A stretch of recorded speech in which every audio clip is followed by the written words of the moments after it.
What is the definition of success for a musician? Is it true that a musician is just 3 minutes of magic away from its life being changed? These 3 minutes represent the length of a song that connects with an audience, goes viral online, and then is streamed millions of times. It can transform a career, or at least they say so. As I highlighted in the study, The Dark Side of Optimism, Musical Dreams, Belief and Gambling by Gross Musgrave, success in the music industry is compared to winning the lottery. The study delves into the psychological aspect of pursuing a career shaped by the neoliberal push to become an artist entrepreneur that just need to believe it enough. It analyzes the cost it takes on mental and physical well-being of musicians. In this episode, I speak with Rose Azerty, a leading producer of free license music, a type of music not bound by copyright that can be purchased for free with the sole condition of non-exclusivity, so meaning that you don't have the property on that. We discuss the challenges and motivation of creating this type of music in today's platform-driven industry and dive into the latest developments in the vaporwave movement, a musical trend characterized by an aesthetic that blends orientalism with nostalgia, an emotion that has been widely commodified in late-stage capitalism across many cultural sectors.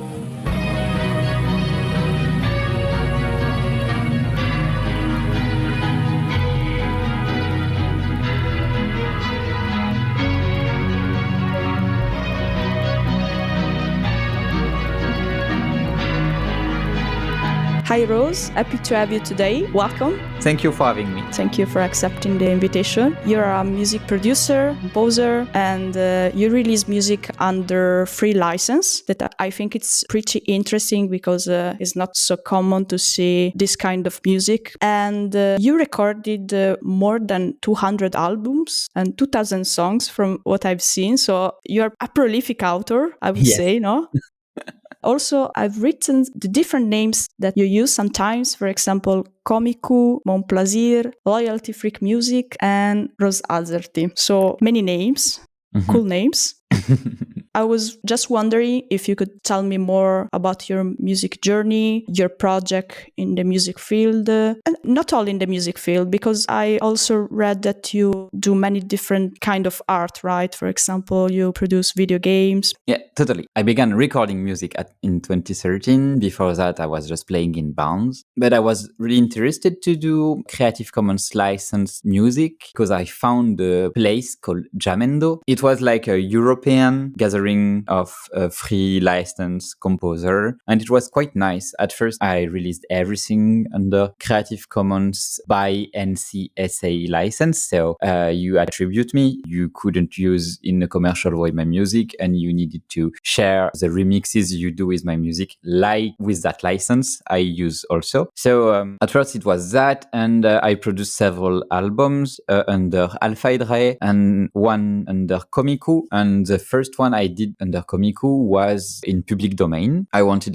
to share it to everyone, at first on archive.org. And after that, I found Free Music Archive and I started uploading there, and I put everything in CC0, Creative Commons, public domain. Yeah, I started producing a lot because there was a nice community in Free Music Archive at that moment of Free Music Archive's life. There was challenges, a lot of blogs and writings and people commenting. There was Cheyenne, the director of that period, was doing a lot of challenges, a lot of writing about the albums and everything. There was a radio station called WFMU in New Jersey that started Free Music Archive, that was also broadcasting a lot of music from Free Music Archive. At that moment, I was unemployed and I started to produce a lot of music. I think 1 year I produced 80 albums in 1 year under several nicknames like Soft and Furious, Dance Floor is Lava, Mon Plaisir, Comicu, and so on. Since that, I still produce a lot of music, less than before, but it's still, I think, I produce 10 or 15 albums a year. I produce a lot because I like to improvise. I do love also to think about music genre that doesn't exist or that exists but are like really interesting in a composition wise. And I like to put like feedback loop and so on. You were talking about new genre, new kind of music genre to explore. Yeah. I've seen on your Bandcamp profile that you use a tag sometimes for your albums like Macron Wave. Oh, Really original. From that tag, I discover a lot of your music. I found that sometimes you have common concept in your albums. And if you could say something more about the topics that you are covering mainly in your music. What is, I would say, I mean, many questions for you, of course, but what is Macron Wave? Just okay. that for sure. Yeah, I just like the idea of exploring stuff. There was Tropical Goth. I tried to do something like this, like mixing tropical music means like utilitarian music with like goth. It was like a bit of stupid, but I created this project called Tequila Moonrise. It was just for 4 tracks, but it was really fun. I tried to do also disco noise, like noise you can dance on, which happened to be Dance Floor is Lava, which is, I think, one of the nicknames the most known because it was used in a video game called Everhood. And I tried Macron Wave because there was at some point the Trump Wave. I think this is like there is like something renew of the Trump Wave now, but I can't talk about Macron Wave without talking about the Trump Wave and without talking the vaporwave movement. But yeah, vaporwave is like a genre where you distort, remix, and use mostly music from the 70s, 80s that sound a bit like capitalism, also like old funk, stuff that are a bit like is thought now by people from our days, like idea of a beautiful dream of capitalism, but also just the the vaporwave movement like to use also utilitarian music from capitalism, but also like old funk and everything. Trump Wave is a way of using this type of technique, skills, practical effects you got from vaporwave to use this type of music to create propaganda pro-Trump. So this is like music that is pro-Trump. They put like discourses of Trump over everything. And I was thinking about what could be Macron Wave, but I want to try and avoid several things I see in Vaporwave and Trump Wave. First one, Vaporwave is kind of racist. Because it's mostly white people using black people music to recreate something, to create an aesthetic over it. An aesthetic that is really the same aesthetic you got from old cyberpunk movements. That is like the idea that the hyper-capitalism would be in China and in Japan. The art of capitalism is there, and this is like a really, really orientalistic point of view over East Asia. At first, for the 2 first album, I kind of used this idea. And after that, I found out that it was like a bit of racist to do this. So I changed some stuff and I tried not to use it after that, but also to avoid to exploit black music, to make money also for me as a white person.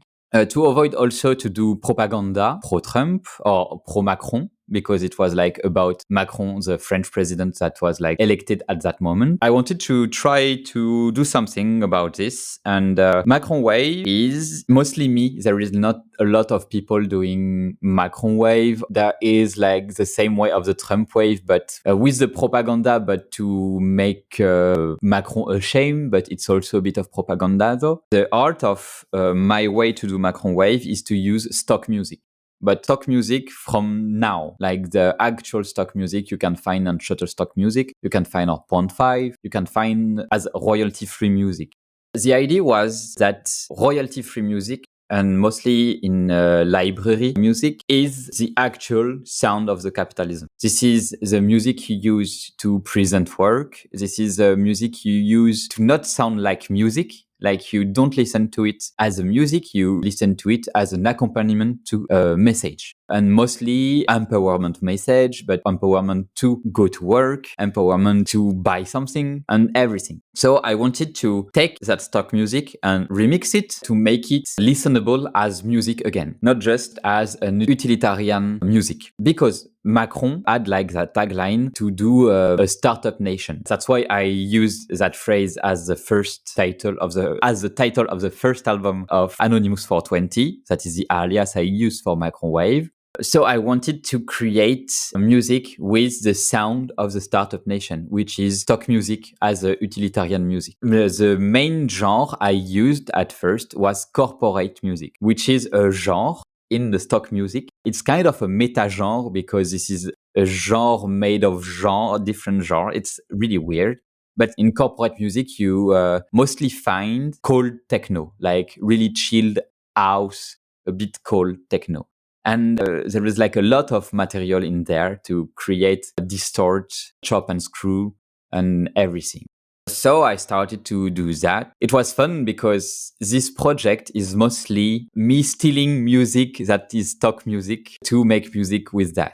So yeah, Macron Wave, this is not something that go with propaganda. The idea is to destroy the original music to make something else happen. And mostly noisy, punk, or kind of disturbing. This is the idea. It's really fascinating, the process, the thing that you started from the vaporwave movement, then there was like Trump wave, and how you just give back power to music, giving new meanings. It's really interesting because vaporwave movement, vaporwave music, it's really controversial, as you were saying, because it's based on some optimism or something that it was like a beautiful era in the 80s that nowadays is not there anymore. So sometimes when we are listening to vaporwave music, we think about these good times that are not there anymore. Yeah, I was like a bit pissed about vaporwave movement in general, but it's not like about vaporwave. It's just I was a bit pissed about music industry in general because vaporwave was reappropriated by capitalism. There was like MTV doing logos using the aesthetic movement, using the aesthetic icon like statues and everything. And the musical movement that was critical about capitalism from the 80s is now reappropriated by the capitalism from the 2020. And what the fuck, actually? And this is like, okay, as a critic movement we do as a musician, as composer, as creative people, is not sought in the process of how can we do stuff that is not reappropriating by capitalism. Like how can we like put some limits, like how can we like think about the concept as the hardest for capitalism to come and to bring it to capitalists. I don't know if I'm clear, but I don't think like Macron Wave can be reappropriated by capitalism. I think this is not possible. But for me, the way to fight back on this was to put it in Creative Commons Zero. This is still capitalist material. Like this is MP3. This is sound recorded. You can like buy on Bandcamp. It can be taken by a capitalist, but because I put it in public domain, it's kind of harder for capitalists to get it and to appropriate because the license is not there. It's non-exclusive. It's for everyone, but it still is music that can be like used to propagate capitalist thinking. So you were trying to evolve from these kind of vaporwave and Trump wave movements from the topics also. So you were trying to give new meanings to the music. So I was also wondering, what's your approach to be like a musician? You were already saying that you are trying to publish under free license or the different types, because we know that in the music industries and in many other industries, sometimes we have a sort of push to market our art, our work, our identity, to sell a product that can be material or immaterial. It can be really different. And for a musician, sometimes, so it can be really challenging to not be only a musician, that it's already a lot to carry, but also to market its art. So what's for you to be a musician nowadays and to promote, if you want to promote your music I mean, how do you navigate this kind of push between being an artist and being a sort of entrepreneur in some ways? This identity and living as a person who creates stuff in capitalism, it's weird. Like, yeah, I wanted to do music because I find out it was like cool, could make me look cool also. But at some point in my life, I find out I was like disabled. I can't like carry stuff because I have a back hernia and I can't like carry stuff and do like a lot of gigs, carry materials to do gigs everywhere. So I couldn't do like live music a lot. So I started to compose because it was just fun. And after having a little audience in Free Music Archive, yeah, I started to create actually a brand. It's not really a brand because nothing is like really trademark or everything, but like I created a website called Loyalty Freak Music where you can find everything I do. And I got an identity as a creative person because I got like social medias, I got everything I promote, but I try not to be too much invasive about this. I think like I didn't want it to do like copyright stuff, to do like a lot of gigs and everything because I saw a lot of bands doing that, just spamming social medias about next gig, about that they need help to create like their next album on everything. I'm sorry, but I got better stuff to promote and to found. Like, okay, you create like cool rock and roll. That's fun. Okay, yeah. But I think I got better stuff to found than just rock and roll. Like I prefer like to give my little money to trans support activity groups and everything. And there is like way more important stuff to do. I know this is a fucking privilege to live from your creativity, from everything. Yes, this is work. Yes, we need creativity. We need like cultural spaces, but we need to think about how we want to live in these spaces. We take a lot of space as a creative person. So how do we exist? How do we promote ourselves? Because this is not just for us. We need to promote everyone like doing stuff.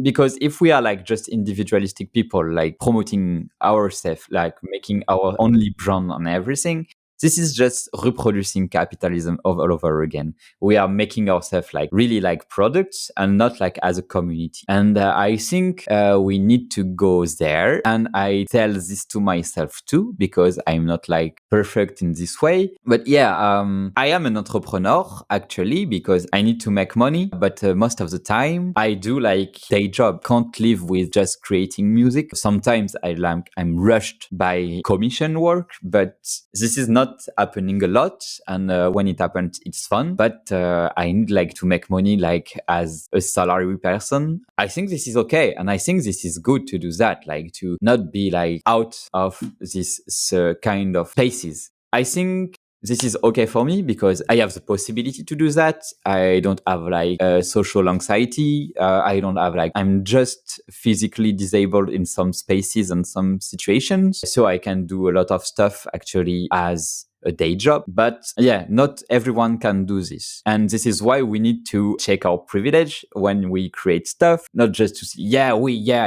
I'm a worker of the artistic business and everything. Yes, but actually just check those privileges. Yeah, it's true. You were saying sometimes we have this narrative about being a musician. Mm-hmm. That, you just need to believe that to strive for having a sort of its song that it will be really popular, and you just need to believe in that. And if you don't believe in that enough, it's your fault. And also, when I listen to interviews about musicians, it's not stressed enough the background, the class component of the musicians itself, because it's a privilege that you can try to pursue music. I mean, when you don't have a job, when you cannot carry instruments, when you cannot pay for the transportation or whatever. I mean, this is something that it should be stressed more not only in the music industry, I would say, but also I think in the art movement, it's a common thing. And being a musician, I would say that is going as successful, whatever it means successful. But I mean, being a musician and having that as a job,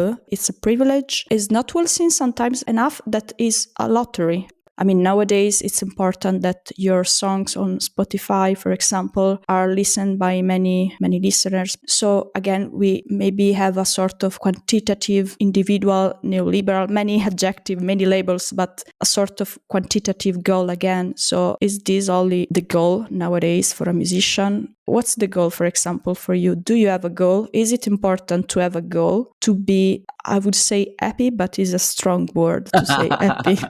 My goal actually is to try to disalienate myself from this narrative. I think like I passed the last 10 years trying to do that because I was unhappy. When I started music, I was like playing a lot of guitar. It was, and I think it is still my main instrument, but I wanted to do the guitar of the successful people. Like I wanted to do Muse stuff, Rage Against the Machine stuff, but also like really acrobatic guitar like Eric Mongrain, Antoine Dufour, stuff like this, like really epic guitar. And it was like the stuff I wanted to do. But I wasn't like skillful as them or not working like them. And I didn't had like the same environment to do this. I was like in a situation that was like not really great. I was having a lot of struggles elsewhere with my health, and not being able to do the same stuff as them made me miserable. It was bad, like trying to aim to greatness with like this way of greatness as like you are really good at guitar and people telling you are really good at guitar would be like the greatest thing of my life.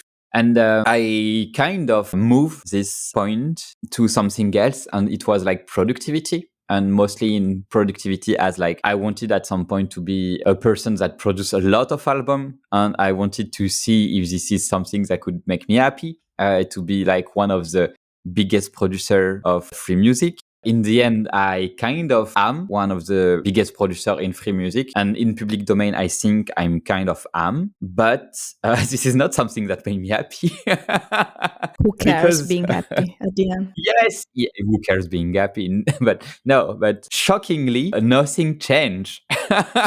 Like I wasn't known, I wasn't like glorious, didn't get any money of that. The only good thing about this was the public domain. It was not the number of stuff. It was the public domain. But this narrative of the one hit wonder, it's everywhere. It's everywhere to say that doing art is what you will make you happy. And I think this is a really, really bad view on art, on creativity.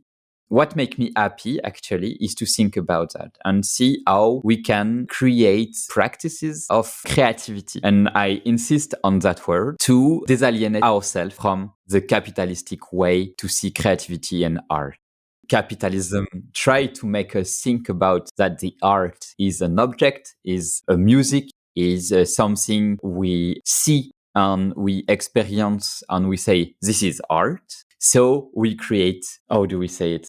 Genius people, we create masters, we create people, like we create figures, we create idols, we create everything, and like this. And this is not good. Like we can't just put everything on people like this, because we create monsters, people that are not people anymore. This is like gods on everything. My goal here, my way to be happy is to create workshop where I can like practice music as I think music is, that is feeling the time passing by. And that's all. Taking my time, listening to people, but also seeing people. And sometimes I experience the music. Most of the time, I experience cringe and sonically weird moments of my life, but it's most of the time really nice and happy. And those workshops, I create them with rules of game design, like John Cage or Fluxus tried to do at some point. But yeah, those are open for everyone, and I'm experiencing a lot of cool stuff, and people are experiencing a lot of cool stuff too. For me, actually, my goal is to continue to promote free licenses, because free licenses, I think, changed my life for the better. Now I'm I'm a bit known because I do free license stuff, not because I create a lot, but because I put everything in public domain. And because it is in public domain, people want to use it for their own creativity, and they want to talk about my work too. This is like weird because this is a kind of a capitalist way to see also free licenses. Free licenses are not like free from capitalism, but they can help to avoid authorial alienation. You said that it's important to have these workshops to discuss about the process of music itself. So it's something that I've seen that you have done in your blog, for example. Your blog, it's really useful to understand the ratio that there is behind your music, because otherwise you can use your music as a product. You published an article where you were talking about that there is this tendency that you have seen in other platforms that your songs, your tracks were taken and then remixed and then were sold. I didn't get it right. Maybe you could explain a little bit better than me. What is this sort of privatization paradox about your license-free music? I do like the music as Animus 420, where I use other stock music to create new music. I put in Creative Commons Zero, but I also create and record Creative Commons Zero, mostly not by using stock music, but just with my instruments and my digital audio workstation. What is happening is that I put my music mostly on Free Music Archive, on Bandcamp, and sometimes there are people downloading the music, and they put it on a distribution platform and activate something called Content ID. So distribution platforms are the step you need to go through to put your music on streaming platforms like Spotify, Deezer, Qobuz, Tidal, Apple Music, YouTube Music, and so on.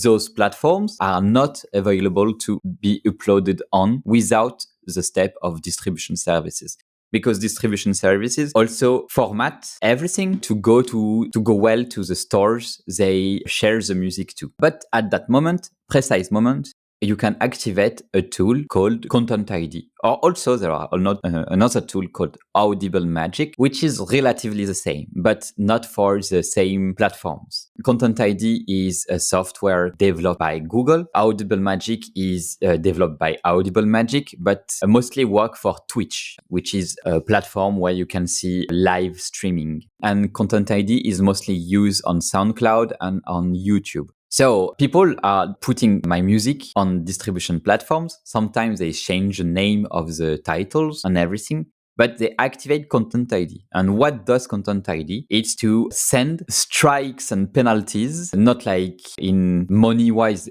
they don't ask for money, but they can like check the catalog of YouTube and see if there is like an audio that sounds like an audio they got in their library. Like if you activate Content ID on your music, Content ID will get in memory your music and search on YouTube if there is your music inside a video that has not the right to use it. What Content ID will do is like to just give an heads up, like you are using copyrighted music. They can block the monetization of the video. Most of the time this is happening, and sometimes they block the video completely. This is something to help the copyright lobby to reinforce copyright, to avoid people using the music that is copyrighted to create money with. What is happening is that I'm creating Creative Commons Zero license music, and other people do. And our music is created also in a way that it can be used as music for YouTube video, for Twitch streaming, for podcast, and so on. So you can make money with that. You can use it how you want. But when you activate Content ID on our type of music, there are a lot of people using our music because they have the right to, but they will receive a strike telling them the music they use that is free music is in fact copyrighted, that they can't do money with that. And most of the time, the money is taken by the person stealing our work. And sometimes they block also the video. Most of the time, they don't block the video, they just get the money. So this is an impact on your music as well? Yeah. A lot of, like, I think I had to fight back on this kind of stuff like 2 or 3 times a month. It doesn't look like this is like a lot, but this is actually really, really a long process to unactivate Content ID on the music I create. At first, it's hard to see that you got copyright claim. I had to upload every album I created on YouTube to see if I get a copyright claim. So this is like a little ecological disaster that I created just to see if my music is not copyright claimed by someone. The other way is that like someone using my music is sending me an email to make me informed of this and do something about it. And it happens sometimes that I'm just being yelled at because my music is supposed to be free and someone trusted me and they got striked and they lose money because of that. And I kind of feel them like, this is, yeah, you trusted that. And this is like, I understand that you are pissed. Don't yell at me though, but just, I understand that you're pissed. I'm pissed too. Yeah, of course, I can totally understand. Yes. I mean, you try to do your music in the way that accommodates, it resonates more with you, and still it's not so easy to do that in your own way. Yeah, what I found in the article I wrote on my blog is that there is like people selling free music on Fiverr. This is the most neoliberal platform on the internet. This is like a fucking nightmare. This stuff is like they put weird libertarian licenses on everything. They put a license that is similar to a white mark, which is the license you put like selling beans in can, but you don't put the strap with the pictures and the brand and everything. You sell the cans and people will buy a white mark to you, a white mark license, so they can put their brand and everything. But this is the same beans. You can sell also a white mark to another seller and everything. So what they do on the Fiverr, they are downloading music and then they sell it as a license that is called private label rights. And this license, people can buy a private label right stuff and then sell it also as private label right to someone else. So there are people like buying and selling to themselves a lot of free music for really cheap. This is the same pack of free music. I know because I bought it and just to see what was there. And this is like a libertarian nightmare of a license. They say that this is Content ID usable, that this is free of rights and everything. But Creative Commons licenses is not free of right, even the public domain. Public domain still have one strict rule that is non-exclusive. You can't buy exclusivity of free licenses because if you buy exclusivity, this is copyrighted. This is exclusive to someone. So someone got the power over it. This is property. Property? Yes. Yeah. This is capitalism. This is the non-exclusive clause of Creative Commons is the only thing that make it like not totally capitalistic because everyone has the same power over the stuff than the other. The problem we got here, though, is that there is no lobby of Creative Commons and public domain. The lobby is so small that we are just individuals shattered everywhere on the globe, but we don't create a community. And that's what I miss from the Free Music Archive, that we got that community. And now we don't have it. It was because of the shutdown of Free Music Archive, the first shutdown, people just didn't gather anymore. I feel like really alone in this situation. Also, I contacted people and they feel alone too, but we don't really manage to do something about this for the moment because we don't have like the tools to fight the copyright lobby. This is so big. So you were saying that you were seeing more space for having communities in the previous website. You were having challenges. You were saying music challenges. Yeah. Do you have platforms nowadays that you feel that you have more sense of community for your music?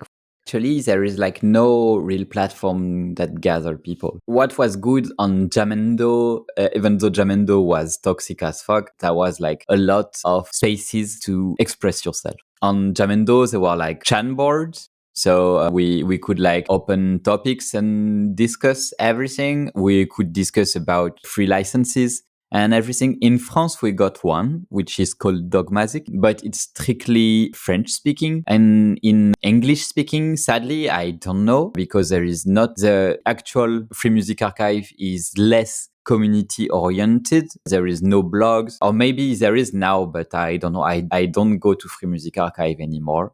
Not as I went before. For the moment, I kind of find community on Discord servers and on Twitch sometimes, but Twitch is also really, really weird because it kind of starified people. Yeah, this is not a good place to go to find a community. You can find community like on chat and everything, and people are cool, but we need also to work on this starification stuff. But Twitch is the only one with that problem. We got that in the chat board. We got that on Free Music Archive also, but it was less of a thing because it was easier to have the same level of possibility to express yourself. So that's why I like Discord server, but they are kind of hard to get. So yeah, for the moment, I can't say there is a place. Bandcamp could have been something like this, but I don't think this is the way Bandcamp is going to, because of the buying of Epic and then the buyout by Songtrader.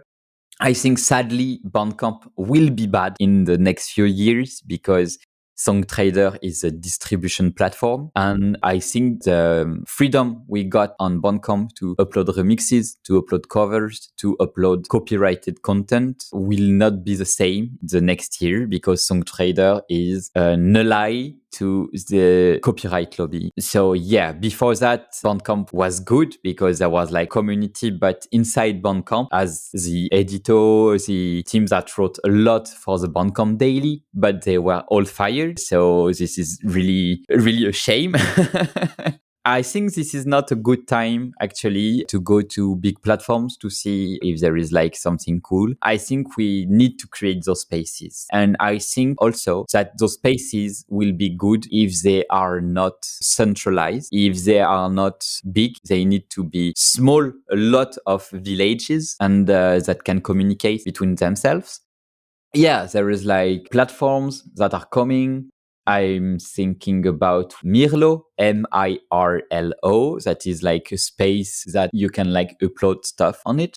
This is like the beginning of a community that could be cool. Yeah, I think actually there is like a lot of migration between like X to Blue Sky and Mastodon. So maybe we can see some kickstarts, something that can like maybe go in flame and be a good space to be. I'm not optimist on this one.